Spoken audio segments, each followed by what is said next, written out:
Hello sir. Hello. Sir मी दररोज जेवणही वेळेवर करतो, त्यानंतर दररोज एक्सरसाइजही करतो, तरी मला काही ॲसिडिटीच्या गोळ्या घ्याव्या लागतात. मध्ये मध्ये ऍसिडिटी होते. हो सर, ॲसिडिटी होते. तर त्याचं कारण काय आणि ॲसिडिटी म्हणजे नेमकं काय असतं? बरं, ऍसिडिटी म्हणजे आपल्या शरीरातलं आम्लपित्त आपण ज्याला म्हणतो ते वाढणे. तर काही वेळेला ऍसिड रिफ्लक्स किंवा बर्निंग सेन्सेशन इन चेस्ट किंवा ॲब्डोमेन असं फिलिंग येऊ शकतं.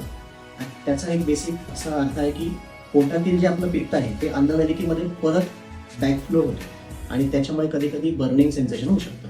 तर आहार, ताणतणाव किंवा मेडिकल कंडिशन्स यामुळे पोटातलं ऍसिड हे जास्त बांधण्यासाठी प्रवृत्त होतं.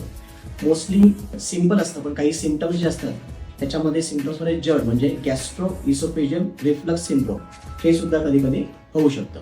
तर आपल्या पोटात पचनास मदत करण्यासाठी हायड्रोक्लोरिक ऍसिड म्हणून असतं, त्याचं संतुलन जर खराब झालं तर मग ऍसिडिटीमध्ये वाढ होते. एकदम बेसिक त्याचे काही बेसिक कारणं आहेत, जसं आहार, जीवनशैली, मेडिकल कंडिशन्स लाईक जड अल्सर्स मेडिकेशन्स आणि ऍसिड जास्त वाढणे आपल्या बॉडीतलं अनावश्यकपणे किंवा आपल्या पचनक्रियेमध्ये बिघाड होणे.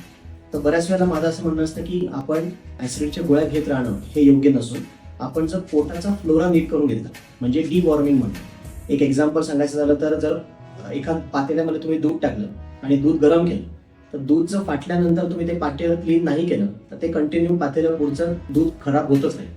त्या कंडिशनमध्ये आपण जावं आणि त्याला क्लीन करून म्हणजे डिवॉर्मिंग करूनच पुढे जावं. सिम्पटम्समध्ये छातीत जळजळ होणं, अपचन, आंबट किंवा कडू चव लागणे, मळमळ आणि उलट्या, पोटदुखी बऱ्याच वेळेला आणि अनइझीनेस हे फिलिंग होऊ शकतं.